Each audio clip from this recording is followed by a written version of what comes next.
Mid point theorem के हिसाब से अगर किसी ट्रायंगल के अंदर दो मिड पॉइंट्स होते हैं तो उनको ज्वाइन करके जो लाइन बनती है वो थर्ड साइड के पैरेलल भी होती है और हाफ के इक्वल भी होती है। ये कॉन्सेप्ट हमें पता चलता है मिड पॉइंट थ्योरम से, जिसकी हेल्प से हम ये क्वेश्चंस करने वाले हैं। तो एक्सरसाइज 8.2 क्वेश्चन नंबर 1, जो कि पूरी तरह से मिड पॉइंट थ्योरम के ऊपर बेस्ड है। ABCD इन्होंने कहा है क्वाड्रिलेटरल है।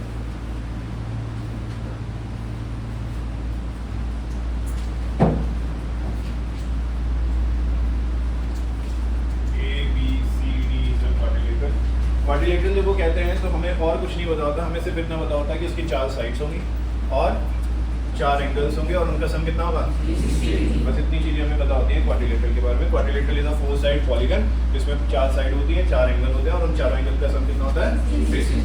ठीक है, फिर उन्होंने कहा है कि इनके मिड पॉइंट्स दिए गए हैं। AB का मिड पॉइंट है B, BC का Q, CD का R और DA का S। इन सबके मिड पॉइंट्स हो गए। तो ये चीज़ हमें गिवन में मेंशन करनी पड़ेगी। तो फिगर बनाने के बाद गिवन लिखेंगे बच्चों। गिवन में लिखेंगे कि P, Q, R and S are mid points.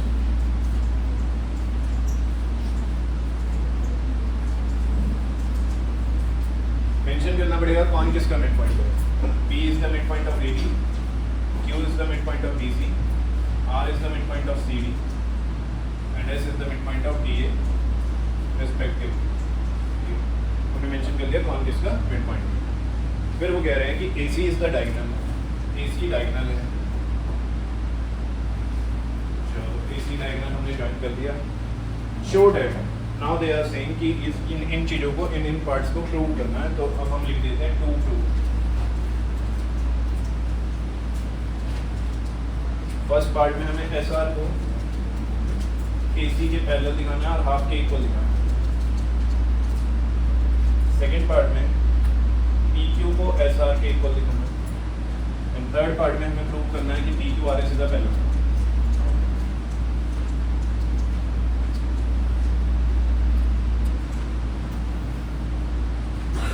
चलिए प्रूव करो। एक बार बोर्ड पर देखेंगे सभी बच्चे, सीखने पर फोकस करेंगे, फिर आगे वाले पार्ट्स में आपको बहुत आसानी हो जाएगी। देखो बोर्ड पर फोकस करो। सबसे पहले तो मैं P, Q, R और S इन सबको ज्वाइन करो। ठीक है, PQRS को क्या कर दिया, अब मुझे PQRS को लास्ट पार्ट में क्या दिखाना है, पैरेललोग्राम दिखाना है। देखते हैं कैसे करेंगे। फिलहाल फर्स्ट पार्ट की बात करते हैं। फर्स्ट पार्ट में SR को AC के पैरेलल दिखाना है। SR को किसके पैरेलल दिखाना है, AC। तो AC ये रहा, SR ये रहा। ठीक है, मैं मिड पॉइंट थ्योरम का यूज करने वाला हूँ। मिड पॉइंट थ्योरम क्वाड्रिलेटरल में नहीं लगती, मिड पॉइंट थ्योरम लगती है सिर्फ और सिर्फ ट्रायंगल के अंदर। ये चीज बिल्कुल दिमाग में क्लियर करके चलना। मिड पॉइंट थ्योरम हमेशा किस में लगेगी, सिर्फ और सिर्फ ट्रायंगल में, और किसी में नहीं लगेगी। ठीक है, अब मेरे पास एक साइड है AC, एक साइड है SR। मुझे इन दोनों को पैरेलल दिखाना है। पहले ये बताओ ट्रायंगल कौन सा है, कौन कौन बता सकता है? Triangle DAC। क्योंकि मैं यहाँ पर मिड पॉइंट थ्योरम लगाने वाला हूँ और मिड पॉइंट थ्योरम किस में लगती है, ट्रायंगल में, इसलिए मुझे ट्रायंगल का नेम मेंशन करना जरूरी है। तो इस ट्रायंगल में S क्या है बच्चों, मिड पॉइंट, किसका, AD का। R क्या है, मिड पॉइंट, किसका, BC का। तो SR को अगर ज्वाइन करेंगे तो वो थर्ड साइड यानी AC के क्या होगा, पैरेलल और हाफ के इक्वल। कौन सी थ्योरम के हिसाब से, मिड पॉइंट थ्योरम। ये तो कहती थी कि अगर दो मिड पॉइंट्स हैं तो उन्हें ज्वाइन करोगे तो वो थर्ड साइड के पैरेलल होगा और हाफ के इक्वल होगा। तो लिख लेते हैं इस चीज को। इन ट्रायंगल, सबसे पहले मिड पॉइंट थ्योरम लगाते हुए we have to mention the name of the triangle कि हम कौन से ट्रायंगल में लगा रहे हैं। तो ट्रायंगल का नेम था DAC। In triangle DAC। फिर हमें मेंशन करना है कौन कौन मिड पॉइंट्स हैं। तो S and R are mid points. हमें ये भी बताना है किस किस के मिड पॉइंट्स हैं। तो S किसका मिड पॉइंट है, BA का, एंड R मिड पॉइंट है BC। ठीक है, तो अगर ये दोनों मिड पॉइंट्स हैं तो इनको ज्वाइन करके जो लाइन बनेगी, S और R को ज्वाइन करके जो लाइन बनेगी वो थर्ड साइड AC की क्या होगी, पैरेलल और हाफ के।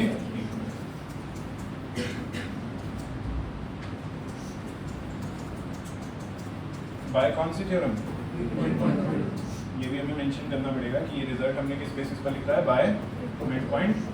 MPD मतलब क्या आप एमपीटी लिख सकते हो? ये तो पावर मेरे पास है ना, आपको तो पूरा लिखना पड़ेगा मिड पॉइंट।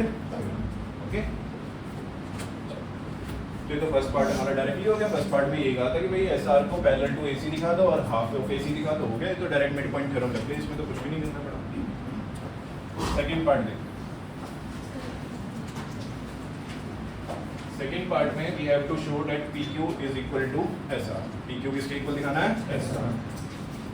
तो जरा PQ पर फोकस करो, दूसरे ट्रायंगल पर फोकस करते हैं, PQ और AC। इस बार ट्रायंगल का नाम कौन कौन बता सकता है? जस्ट अपोजिट हो गया, उल्टा हो गया इसका। शिविक नहीं बता पाएगा? शिविक A B C, ठीक है बच्चों? ये तो इस बार ट्रायंगल का नाम क्या होगा? A B C। कौन सी थ्योरम लगाने वाले हैं? मिड पॉइंट थ्योरम लगाने के लिए सबसे पहले क्या लिखना होता है? ट्रायंगल का क्या है? ट्रायंगल का नाम A B। सेकंड चीज क्या लिखनी होती है? Mid points. कौन कौन है mid points? P is the midpoint of AB, Q is the midpoint of BC। तो ये मेंशन करना पड़ेगा कि P and Q are midpoint of AB and BC respectively। उसके बाद डायरेक्टली मिड पॉइंट थ्योरम लग जाएगी। ये दो मिड पॉइंट्स हैं, तो इनको ज्वाइन करके जो लाइन बनेगी वो AC के पैरेलल होगी और हाफ के इक्वल। तो PQ जो लाइन बन रही है it is parallel to AC and PQ equals to half of AC by कौन सी थ्योरम? By mid point. ठीक है बच्चों, यहाँ तक कोई डाउट, दिक्कत, परेशानी है तो बताओ। अब जरा इनको कंपेयर करो, फोटो देखना। ये जो फर्स्ट पार्ट में था इसको मैंने बोल दिया फर्स्ट इक्वेशन, जो मैंने फर्स्ट पार्ट में प्रूव किया था उसको बोल दिया फर्स्ट इक्वेशन। जो अभी सेकंड पार्ट में मैंने प्रूव किया उसको बोल दिया सेकंड इक्वेशन फिलहाल के लिए। ठीक है, आप मुझे बताओ फर्स्ट इक्वेशन और सेकंड इक्वेशन में कुछ कॉमन चीजें हैं? AC पैरेलल है किस किस के बच्चों? AC SR के भी पैरेलल है और AC PQ के भी पैरेलल है। तो अगर SR AC के पैरेलल है और AC PQ के पैरेलल है तो SR और PQ भी आपस में क्या होंगे? पैरेलल। पक्की बात है? Yes sir. ऐसे ही इधर देखो, SR किसके इक्वल है? Half of AC। SR किसके इक्वल है? Half of AC। और PQ भी किसके इक्वल है? Half of AC। SR भी हाफ ऑफ AC, PQ भी half of AC। Things which are equal to the half of the same thing are equal to Euclid postulate या axiom? कौन सा axiom?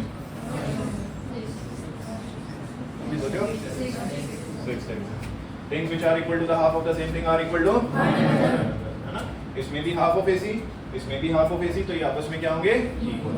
आपस में क्या होंगे? Equal। तो लिख देते हैं।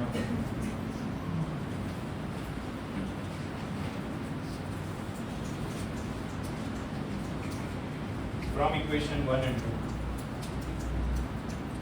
अपने अपनी नोटबुक में इसको इक्वेशन 1 मेंशन कर देना, इसको इक्वेशन 2 मेंशन कर देना। इक्वेशन 1 और इक्वेशन 2 की हेल्प से एक रिजल्ट लिख रहे हैं। SR भी AC के पैरेलल है, PQ भी AC के पैरेलल है, तो SR और AC पैरेलल होंगे, सॉरी SR और PQ पैरेलल होंगे। SR हाफ ऑफ AC के इक्वल है, PQ हाफ ऑफ AC के इक्वल है, तो SR और PQ आपस में क्या होंगे? ये हमें सेकंड पार्ट में प्रूव करना था कि PQ और SR आपस में क्या है? इक्वल। ये हमारा सेकंड पार्ट हो गया। Now third part. Third part में हमें PQRS को क्या दिखाना है? पैरेललोग्राम। PQRS को क्या दिखाना है? देखो PQRS को आप लोगों के लिए हाईलाइट कर रहे हैं, जरा फोकस करेंगे बोर्ड पर। PQRS, PQRS दिख रहा है सभी को? yes, क्या PQRS में SR और PQ इक्वल है? yes, sir। अभी हमने प्रूव किया था सेकंड पार्ट में। क्या SR और PQ पैरेलल भी है? yes, sir। ये भी हमने प्रूव किया था अभी सेकंड पार्ट में। तो PQRS एक ऐसा क्वाड्रिलेटरल है जिसकी अपोजिट साइड का जो पेयर है वो इक्वल भी है और इक्वल भी और तो अगर किसी क्वाड्रिलेटरल में हमने प्रॉपर्टी पढ़ी भी है, याद भी की है कि अगर किसी क्वाड्रिलेटरल में one pair of opposite side parallel भी आ जाए और इक्वल भी आ जाए तो हम उसे क्या बोलते हैं? अभी याद की थी ना, हमने रिवाइज भी की थी कि क्वाड्रिलेटरल में अगर one pair of opposite side parallel और इक्वल दोनों आ जाए तो हम उसे क्या बोल सकते हैं? पैरेललोग्राम। तो थर्ड पार्ट डालकर जल्दी से स्टेटमेंट लिखेंगे जो बोल रहा हूं। In quadrilateral PQRS, in quadrilateral PQRS ये लिखेंगे। फिर उसके बाद नेक्स्ट लाइन में SR parallel to PQ and SR equals to PQ, SR parallel to PQ and SR equals to PQ bracket में लिखेंगे। क्या लिखेंगे बच्चों? प्रूव्ड अबव, या तो प्रूव्ड अबव या प्रूव्ड इन सेकंड पार्ट। ठीक है, लिख लिया? फिर लिखो एक लाइन, since one pair of opposite side, since one pair of opposite side in quadrilateral PQRS, in quadrilateral in PQRS is parallel and equal, is parallel and equal, hence is parallel and equal, hence PQRS is a parallelogram, hence PQRS is a parallelogram। इसलिए हम PQRS को क्या बता सकते हैं? parallelogram। समझ आया कैसे किया?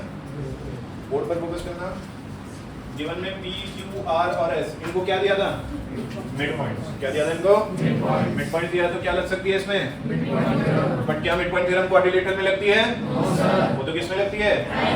तो हमने पहले एक ऊपर वाला ट्रायंगल ढूंढा था जिसका नाम था ADC, उसमें S और R क्या थे? Mid points. जैसे उनको ज्वाइन किया वो थर्ड साइड AC के पैरेलल भी आ गए थे और हाफ के इक्वल भी आ गए थे। कौन सी थ्योरम? Mid point theorem. फिर सेम चीज, ये तो हमारा फर्स्ट पार्ट हो चुका था, फिर सेम चीज हमने सेकंड पार्ट के लिए करने की कोशिश की। इस बार हमने नीचे वाला ट्रायंगल लिया था, क्या नाम था? जल्दी से रिस्पॉन्ड करते जाओ, क्या नाम था? ADC। इसमें P और Q क्या थे? Mid points. जैसे उनको ज्वाइन किया था वो थर्ड साइड के पैरेलल भी हो गए थे और बाय कौन सी theorem? Mid point theorem. Rony तेरा ध्यान दो क्लास में, कौन सी थ्योरम से हुए थे? Mid point theorem. फिर हमने इसको फर्स्ट इक्वेशन बोला और इसको सेकंड इक्वेशन। तो यहाँ हमने नोटिस किया कि भाई SR भी AC के पैरेलल है और PQ भी AC के पैरेलल है, तो SR और PQ आपस में क्या होंगे? पैरेलल। SR और PQ आपस में क्या होंगे? पैरेलल। फिर यहाँ पर हमने नोटिस किया कि भाई SR भी हाफ ऑफ AC के इक्वल है और PQ भी हाफ ऑफ AC के इक्वल है, तो SR और PQ आपस में क्या होंगे? इक्वल। तो हमने फर्स्ट और सेकंड इक्वेशन का यूज करके क्या लिख दिया था कि SR PQ के पैरेलल भी होगा और इक्वल भी होगा। कोई दिक्कत इसमें?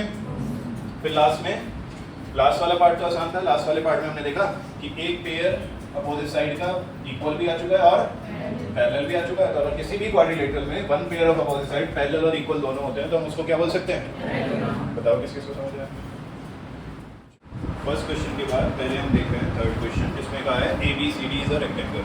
फर्स्ट क्वेश्चन में क्वाड्रिलेटरल दिया था, इसमें सीधा सीधा क्या दे दिया आपको? रेक्टेंगल। अब रेक्टेंगल की तो बहुत सारी प्रॉपर्टीज होती है जो कि हमें बता दी। प्रॉपर्टीज होती है बेटा rectangle all angles are equal 90 degree. Rectangle is a parallelogram. Diagonals are equal and bisected. कोई प्रॉपर्टी जो दिवाशीष ने किस की हो? एक बार रेक्टेंगल की प्रॉपर्टीज को थोड़ा जल्दी से सुनिए, मुझे सारी प्रॉपर्टीज आपके पास लिखी हुई हैं हर एक फिगर में।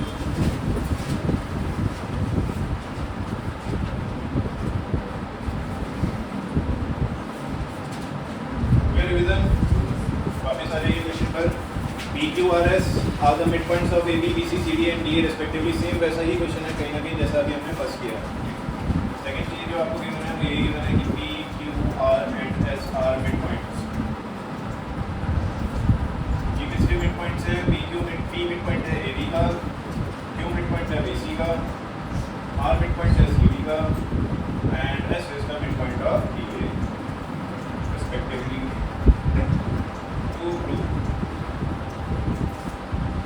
समझ टू में क्या लिखना बेटा? क्या प्रूव करना है इस क्वेश्चन में?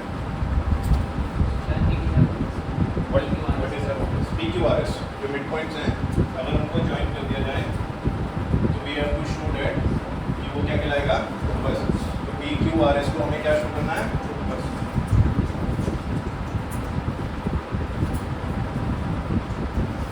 तो अब तो फिर हमें रोम्बस की भी प्रॉपर्टीज याद होनी चाहिए। जल्दी से रिवाइज कर लो, याद तो रखिए आपने। जल्दी से पेज पलटो और रिवाइज कर लो रोम्बस की प्रॉपर्टीज और रेक्टेंगल की प्रॉपर्टीज में। कोई से भी पूछ सकता हूँ कभी भी किसी से भी।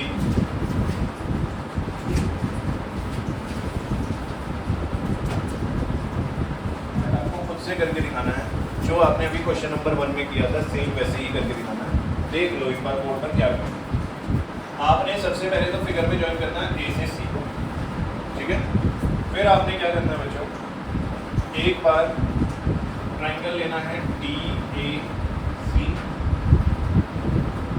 और उसमें मिड पॉइंट थ्योरम लगाना है। कौन सी थ्योरम लगानी है? मिड पॉइंट थ्योरम, जैसे फर्स्ट क्वेश्चन में किया था सेम वैसे ही करना है। फिर आपने दूसरा ट्राइंगल लेना है ये वाला ए बी सी और इसमें भी कौन सी थ्योरम लगानी है? Mid point theorem. जल्दी से शुरू हो जाइए अपनी अपनी नोटबुक में। दो ट्राइंगल में दोनों बार मिड पॉइंट थ्योरम लगानी है, जैसे फर्स्ट क्वेश्चन में किया था सेम टू सेम वैसे ही है। There is no change. जल्दी से अपनी अपनी नोटबुक में कीजिए, मैं बोर्ड पर करूँगा।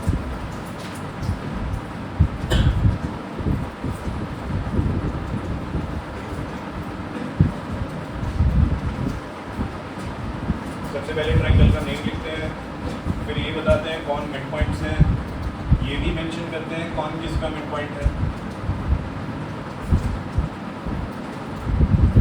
फिर लिख देते हैं कि भाई इनको ज्वाइन करके जो लाइन बनेगी वो थर्ड साइड के पैरेलल भी होगी और हाफ के इक्वल भी होगी बाय मिड पॉइंट। फिर सेम चीज़ आपको नीचे वाले ट्राइंगल के लिए करनी है, दूसरे ट्राइंगल की ए बी सी।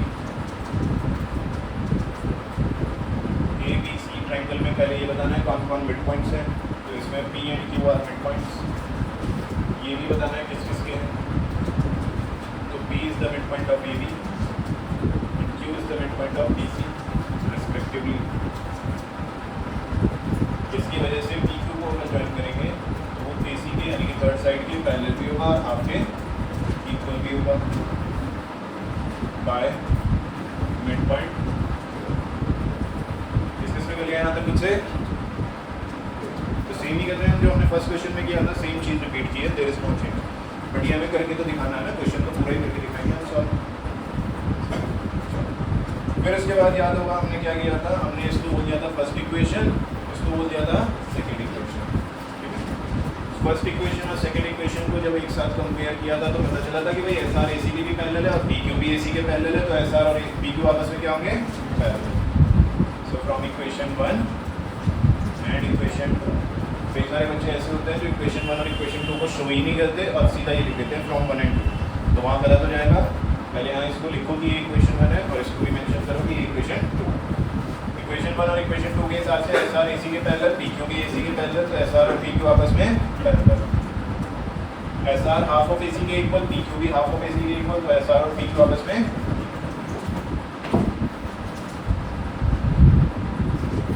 ठीक है, अब पी क्यू आर एस एक ऐसा क्वाड्रिलेटरल है जिसमें one pair of opposite side parallel भी और इक्वल भी है, पैरेलल भी और इक्वल भी है, तो हम उसे क्या बोल सकते हैं? बस पैरेललोग्राम। क्या बोल सकते हैं उसको? अगर किसी क्वाड्रिलेटरल का one pair of opposite side parallel और इक्वल दोनों आ जाता है तो हम उसे क्या बोल सकते हैं? पैरेललोग्राम। तो लिखो इसके बाद एक लाइन लिखो जल्दी से जो हमने फर्स्ट क्वेश्चन में लिखी थी। In quadrilateral P Q R S, in quadrilateral P Q R S, फिर ये वाली स्टेटमेंट लिखो, S R parallel to P Q and S R equals to P Q. Bracket में क्या आएगा? Proved above. देखो ब्रैकेट में प्रूव्ड अबव। फिर वही स्टेटमेंट जो फर्स्ट क्वेश्चन में लिखी थी अभी, since one pair of opposite side, since one pair of opposite side is equal and parallel, hence PQRS is a parallelogram. Hence PQRS is a parallelogram. हमें proof क्या करना था बच्चों? हमने दिखाया क्या? ये तो गड़बड़ है, अभी क्वेश्चन इसका मतलब पूरा नहीं हुआ। हमें दिखाना क्या है? रोम्बस। और दिखा क्या दिया अभी हमने? तो यहाँ वो दो स्पेशल पॉइंट्स काम आएंगे जो आपको दो स्पेशल पॉइंट्स दिखवाए थे ना पैरेललोग्राम में। जरा देखो कौन सा पॉइंट काम आएगा, पहले वाला या दूसरे वाला? सेकंड वाला। क्या था सेकंड वाला? The parallelogram in which adjacent sides are equal, then it is a rhombus. अगर पैरेललोग्राम की adjacent sides को equal दिखा दें तो हम उसे क्या बोल सकते हैं? rhombus. कृष्णा मतलब adjacent sides मतलब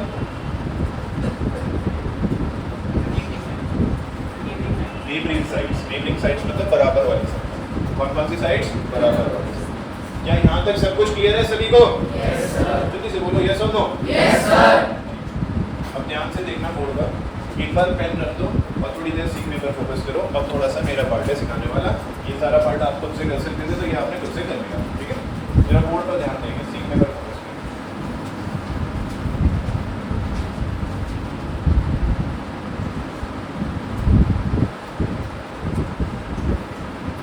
चलो अब मैं दो ट्राइंगल्स नाम दूंगा, एक का नाम है ASP और एक का नाम है PQ।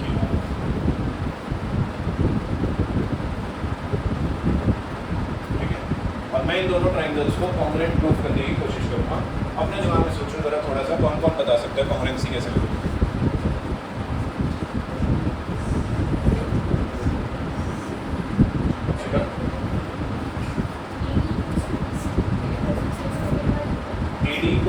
ध्यान से देखना, सभी बच्चे सीखने पर फोकस करना। अक्षिता का कहना है कि AD और BC इक्वल है, क्यों? क्योंकि ये ABCD क्या रखा है? रेक्टेंगल, और रेक्टेंगल की अपोजिट साइड्स क्या होती हैं? इक्वल। पक्की बात है?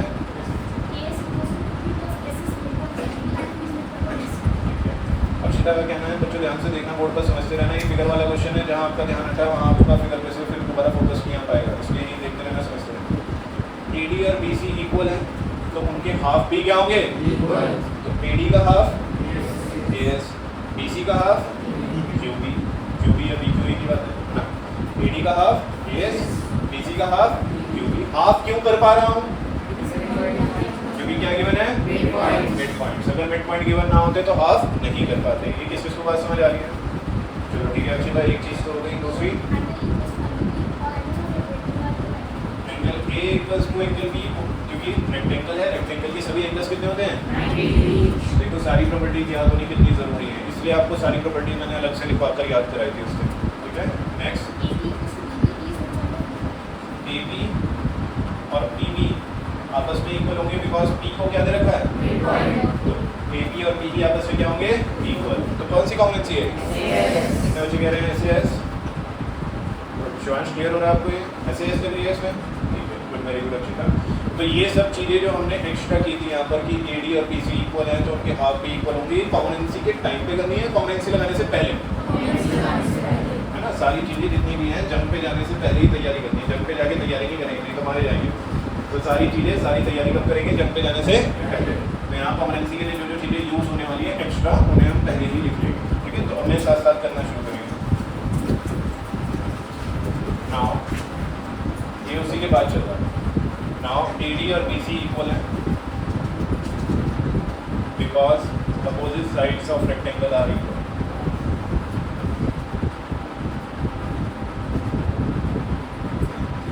क्योंकि रेक्टेंगल के बोथ साइड्स इक्वल होंगे, अगर ये इक्वल है तो इनके हाफ भी इक्वल है।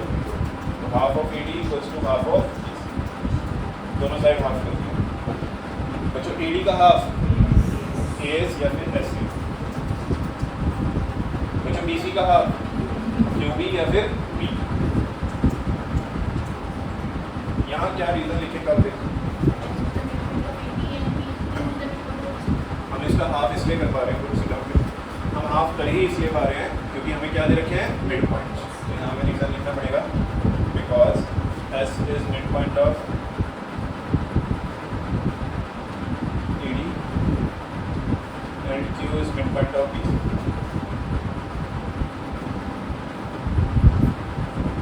जिस चीज़ को हम कॉन्ग्रुएंसी में आगे यूज़ करने वाले हैं वो हमने प्रूव कर दी है। अब हम जंग पर जाने के लिए पूरी तरह से तैयार हैं, तो सीधा कॉन्ग्रुएंसी लगाना शुरू करते हैं। ट्राइंगल्स उठा लो।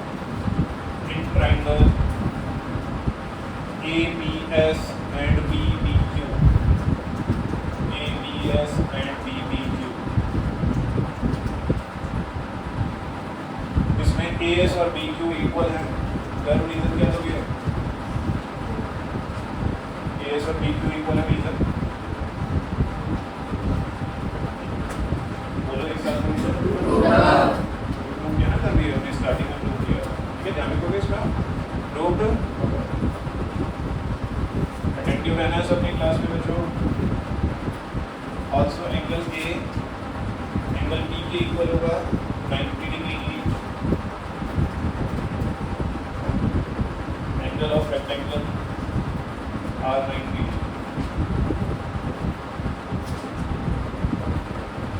रेक्टेंगल की कितनी प्रॉपर्टीज हम यूज कर रहे हैं ना।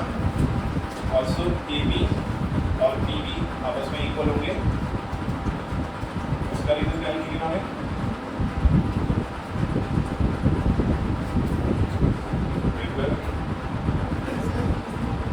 P is the midpoint of non-negative lambda, P is the midpoint of, इसकी वजह से दोनों ट्राइंगल्स कॉन्ग्रुएंट हो जाएंगे। विदांश कौन सी कॉन्ग्रुएंसी है?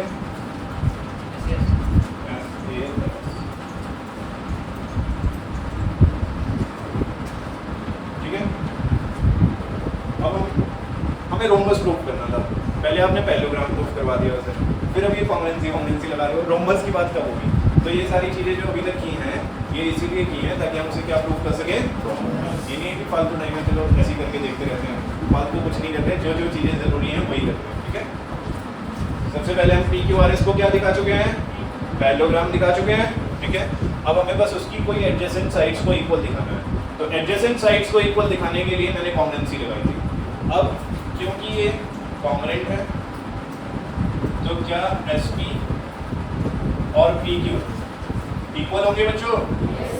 बाय सामान सी की सिटी की form corresponding part of congruent triangle। तो लिखो it implies SP equals to PQ by CPCD corresponding part of congruent triangle। ठीक है बच्चों, यहाँ तक नोट हो गया क्या? yes sir। यहाँ तक डाइजेस्ट भी हो गया क्या? yes sir। सबसे पहला काम तो आप लोगों को बड़े आसानी से आ गया। उसमें तो PQRS को क्या दिखाना है, पैरेललोग्राम। 2 बार मिड पॉइंट थ्योरम लगाओगे अपने आप हो जाएगा। ठीक है। फिर उसके बाद आपका अगला काम क्या है, 2 बराबर वाले ट्रायंगल्स को क्या दिखाना है, कॉन्ग्रुएंट, ताकि 2 बराबर वाली साइड्स क्या आ सके, इक्वल बाय सीबीसी। अब जरा देखो सारा फोकस इस पर लगाना है। PQRS क्या PQRS पैरेललोग्राम है? Yes sir. प्रूव करवाओ, ये हमने सबसे पहले प्रूव किया था। यस और नो? Yes sir. क्या इस पैरेललोग्राम में SP और PQ इक्वल है? Yes sir. ये हमने अभी प्रूव कर दिया। तो ये एक ऐसा पैरेललोग्राम बन गया जिसकी एडजेसेंट साइड्स क्या हैं, इक्वल। तो अगर किसी पैरेललोग्राम में एडजेसेंट साइड्स इक्वल होती है तो हम उसे क्या बोलते हैं, तो लिखेंगे स्टेटमेंट, लिखेंगे स्टार डाल के लिखेंगे ABCD is a parallelogram, ABCD is a parallelogram. PQRS है, PQRS लिखेंगे सही गलत से। PQRS is a parallelogram in which one pair of adjacent sides is equal, bracket में लिखेंगे SP equals to PQ, bracket close. hence PQRS is a rhombus, इसलिए हम PQRS को क्या बोल सकते हैं, समझ आया क्या? थोड़ा थोड़ा क्लियर हुआ क्या? सबसे पहले PQRS को क्या दिखाना है, पैरेललोग्राम।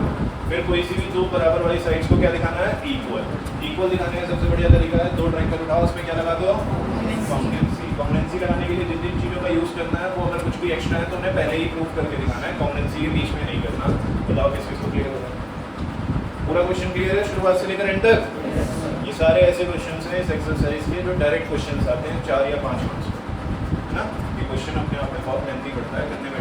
पहले पहला ट्रायंगल उठाओ, मिड पॉइंट थ्योरम लगाओ, फिर दूसरा ट्रायंगल उठाओ, फिर मिड पॉइंट थ्योरम लगाओ, फिर उसे PQRS को पैरेललोग्राम लिखो, फिर कॉन्ग्रुएंसी लगाओ, ट्रायंगल ढूंढो, उससे पहले कॉन्ग्रुएंसी में क्या क्या यूज होने वाला है वो लिखो, फिर बाद में अदर स्टेटमेंट लिखो। तो ये 4 या 5 मार्क्स में क्लियर हो रहा है। क्वेश्चन नंबर 2 कर रहे हैं, सेम ऐसे होगा। क्वेश्चन नंबर 2 में भी PQRS को पैरेललोग्राम दिखाने का काम आपका है। जल्दी से क्वेश्चन नंबर 2 में कहा है कि ABC एक रोम्बस है।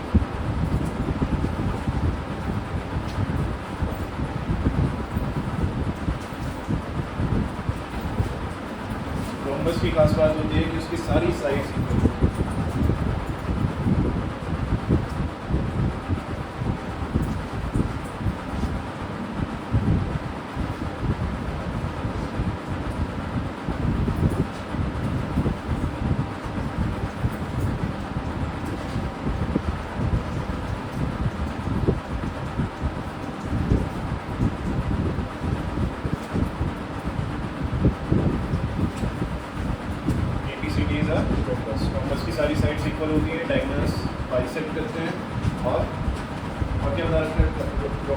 क्योंकि डायगोनल्स बाइसेक्ट करते हैं कितने डिग्री पर 90 डिग्री पर। ये प्रॉपर्टी याद रखना, ये यूज होगी अभी question.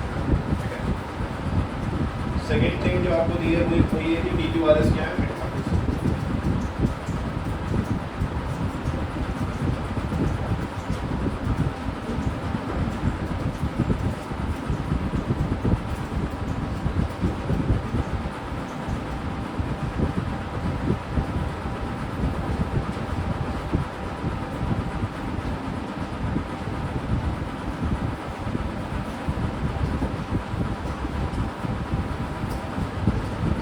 You have to do. सबसे पहले इसे पैरेललोग्राम दिखा दो, वो तो आप फर्स्ट क्वेश्चन में भी कर चुके हो, थर्ड में भी कर चुके हो, सब में वही करते आ रहे हो। पहले ऊपर वाला ट्रायंगल उठा दो ADC, उसमें मिड पॉइंट्स मेंशन कर दो, किसका मिड पॉइंट है, S मिड पॉइंट है AD का, R मिड पॉइंट है DC का।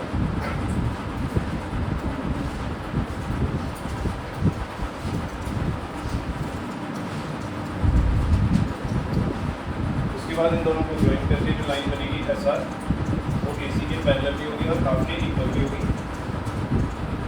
इसको बोल देंगे फर्स्ट इक्वेशन। ये आया कैसे है, बाय मिड पॉइंट थ्योरम। ये आपको ऑलरेडी आता है, ये सब करना जल्दी जल्दी से करो, इसलिए नहीं किया। किस किसका हो चुका है वैसे अब तक, बट बाकी बच्चे भी करो पढ़ने से। उसके बाद दूसरा ट्रायंगल उठाना है, नीचे वाला ABC, उसके मिड पॉइंट्स मेंशन करने हैं P और Q।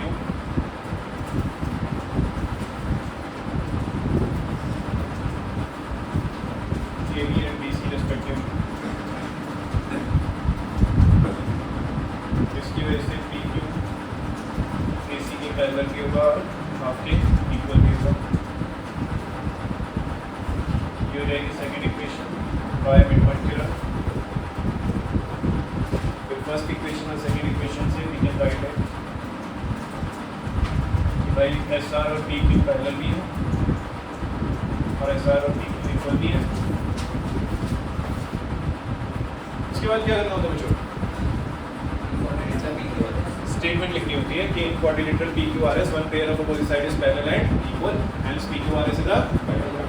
इसके बाद आप खुद से स्टेटमेंट लिखेंगे जो आपने फर्स्ट क्वेश्चन में लिखी है और थर्ड में लिखी है। अब किस चीज़ का हो चुका है पूरा स्टेटमेंट प्रॉपर लिख लिया आप लोगों ने। बाकी बच्चे जल्दी चलो, पैरेललोग्राम शो हो गया है, वो हमें आ गया है। फर्स्ट क्वेश्चन में भी वही करना है, सेकंड में भी वही करना है, थर्ड में भी वही करना है। तो ये तो कॉमन चीज़ हो गई, ये तो हमने सीख लिया अच्छे से। ठीक है, अब यहाँ पर आपको PQRS को पैरेललोग्राम नहीं दिखाना, क्वेश्चन के हिसाब से PQRS को क्या शो करना है। तो यहाँ पर वही वाला इंपॉर्टेंट पॉइंट काम आएगा जो पैरेललोग्राम में एक्स्ट्रा पॉइंट्स लिखवाया था ना, दो सबसे इंपॉर्टेंट पॉइंट। तो उसमें एक पॉइंट ये भी था कि अगर पैरेललोग्राम का एक भी एंगल कितना हो जाए, एक भी एंगल कितना हो जाए, तो उसे क्या बोलते हैं, क्या बोल सकते हैं उसे। तो अब अपनी अपनी नोट्स को कर दो और सारा फोकस करो, क्योंकि जो पार्ट मैं कराने वाला हूँ ये इजी नहीं है। और दूसरी इंपॉर्टेंट चीज़, जो पार्ट मैं कराने वाला हूँ इसको करने के एक से ज़्यादा मेथड्स एग्जिस्ट करते हैं। तो हो सकता है जो मेथड मैं यहाँ पर कराऊँ आपके स्कूल में कोई और सा मेथड कराएं, बिल्कुल पॉसिबल है। ठीक है, तो एक बार अगर आपको स्कूल वाला मेथड अच्छा लगता है तो वो करो, मेरे वाला मेथड अच्छा लगता है तो वो करो, बट एक बार स्कूल वाले टीचर से कंफर्म करके कि सर हम ये वाला मेथड भी ऐसे भी यूज़ कर सकते हैं। ओके, क्लियर है। मैं आपको सबसे सिंपलेस्ट वाला बताने की कोशिश कर रहा हूँ, तो बोर्ड पर फोकस करना है बस।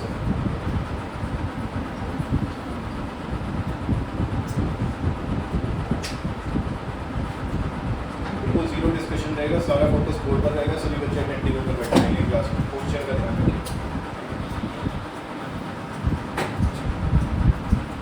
कुछ और चीज़ें भी हमें इसमें बनानी पड़ेगी कभी, जैसे कि B से D को ज्वाइन करना।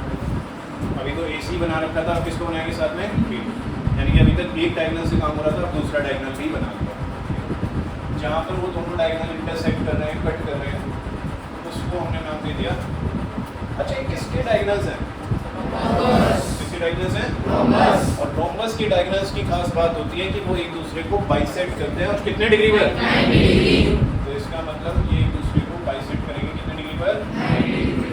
ये किसको समझ आ रहा है, पूरा फोकस थोड़ी देर के लिए यही करना। ठीक है, 5 मिनट में क्वेश्चन कंप्लीट होने वाला है, लेकिन इसको बहुत ध्यान से समझना। 5 मिनट, नेक्स्ट 5 मिनट बड़े क्वेश्चन। और इन पॉइंट्स के नाम दे देते हैं, O Q M नाम दे दो इसको, इसको नाम दे दो N। अब आपका सारा फोकस थोड़ी देर के लिए इस फिगर पर बना है।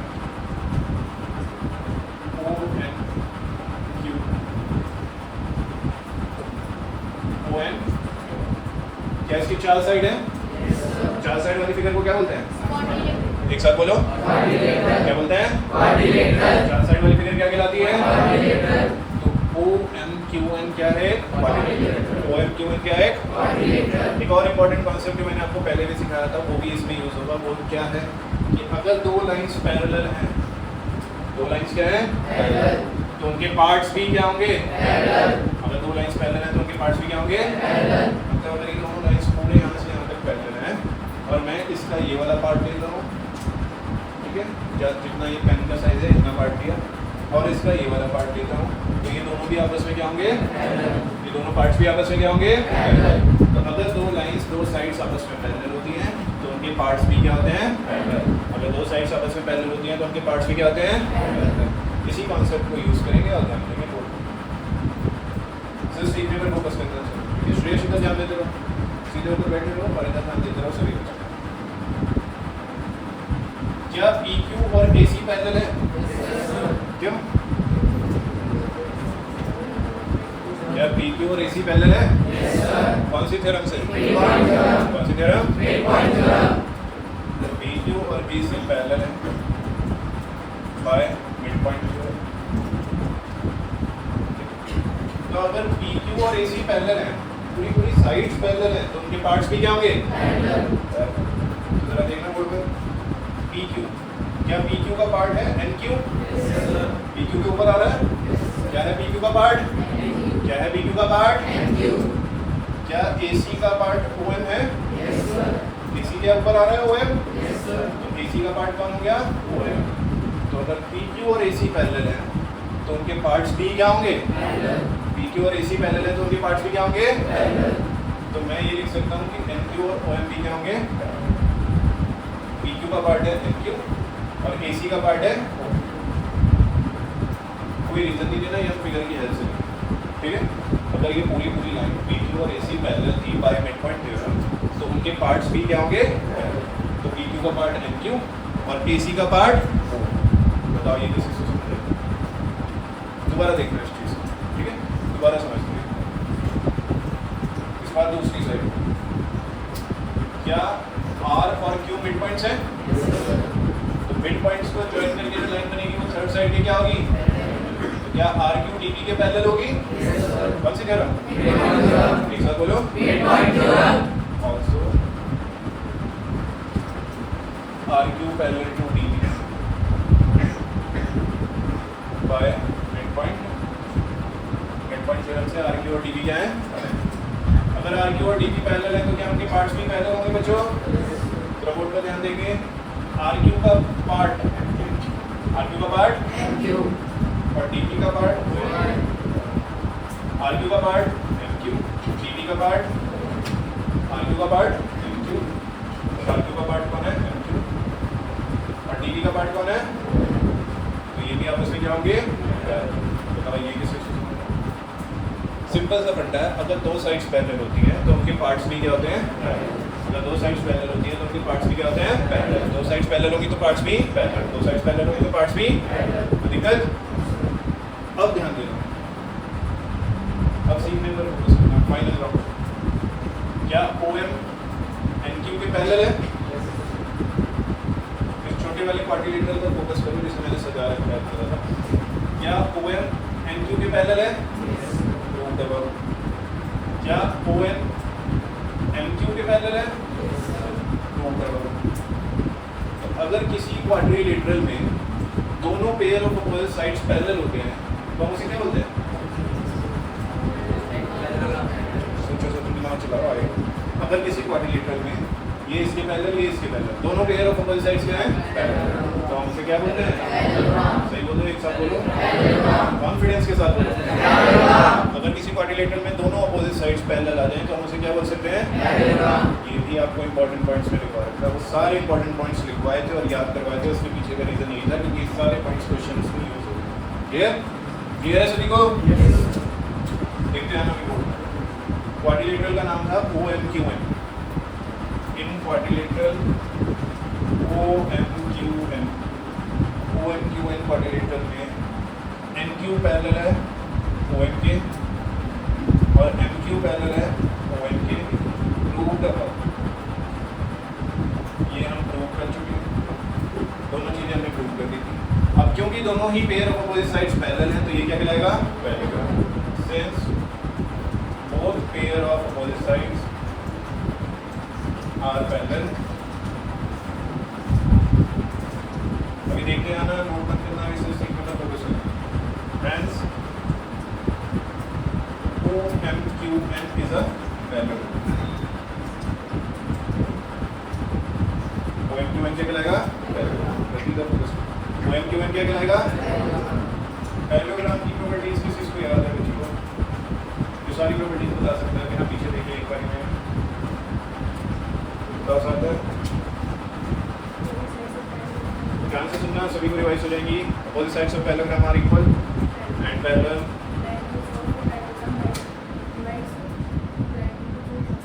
diagonal of parallelogram bisect or divides it into two congruent triangles. Good. Diagonals of parallelogram are equal.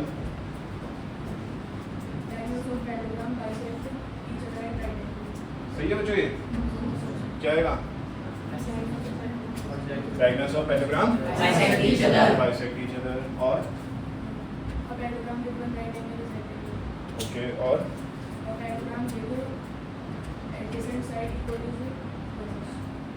तो ये एक प्रॉपर्टी मिस हो रही है अभी opposite angles of parallelogram are equal. साथ बैठो, ध्यान रखना ये वाली भी, पैरेललोग्राम के अपोजिट एंगल्स क्या होते हैं, इक्वल। किस चीज को बताई बात, opposite angles of parallelogram are equal, opposite angles of parallelogram are equal.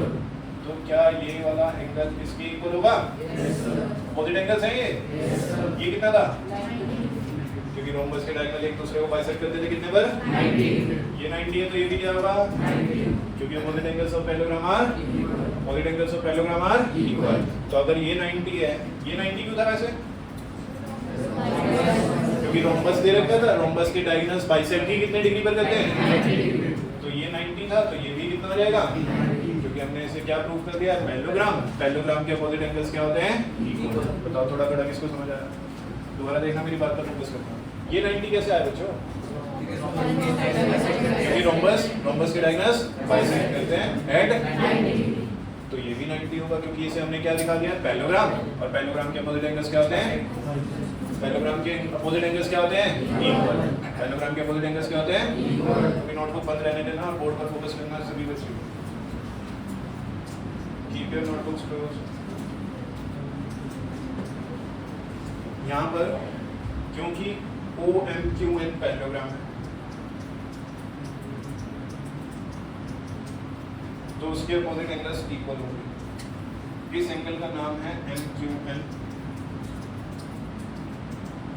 इस एंगल का नाम है MON। ये दोनों ही अपोजिट एंगल्स इक्वल होंगे, इसे हम मेंशन कर देते हैं opposite angles of parallelogram are.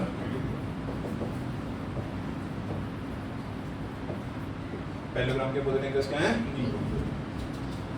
Angle MQN MON की इक्वल है। MON कितना है, होने जल्दी से 90। यहाँ पर हमें रीजन मेंशन करना पड़ेगा कि एंगल MON कितना था, 90। क्यों, diagonals of rhombus bisect each other at 90 degree, पूरा लिखना पड़ेगा। इसकी वजह से ये एंगल भी कितना आ गया, 90। अब देखो फाइनल स्टेप, दिमाग घुमा देगा फाइनल स्टेप तुम्हारा। देखो अल्टीमेटली तो ये जो छोटी फिगर थी इसे भूल जाओ, अब तो वापस से उस पे आओ, PQRS भूले तो नहीं से, अल्टीमेटली तो ये दिखाना था। क्या है इसका नाम, PQRS। क्या PQRS एक पैरेललोग्राम दिखा चुके हो, yes, सबसे पहला काम आपने वही खुद से किया था, है ना। तो PQRS एक पैरेललोग्राम है और उसका एक एंगल कितना आ रहा है, 90। तो अगर पैरेललोग्राम का एक भी एंगल 90 होता है तो उसे क्या बोलते हैं, तो बस ये लिखना बात में। तो ये इतना सा काम हमने सिर्फ इतनी सी चीज़ को प्रूव करने के लिए किया था। पहले जल्दी से इसे नोट करो। एक तो ना फिगर में B से D को ज्वाइन कर लेना, फिगर में BD ज्वाइन करो, फिर इस फिगर को नाम दो OMQN। ये सारी चीज़ें जो मैंने फिगर में शो की हैं, ये सारी चीज़ें फिगर में शो करो, अदरवाइज घर जाकर कुछ भी समझ नहीं आएगा, ठीक है। फिर इतना नोट करो, स्टेटमेंट मैं लिखवाऊंगा, सिर्फ इतना नोट करो।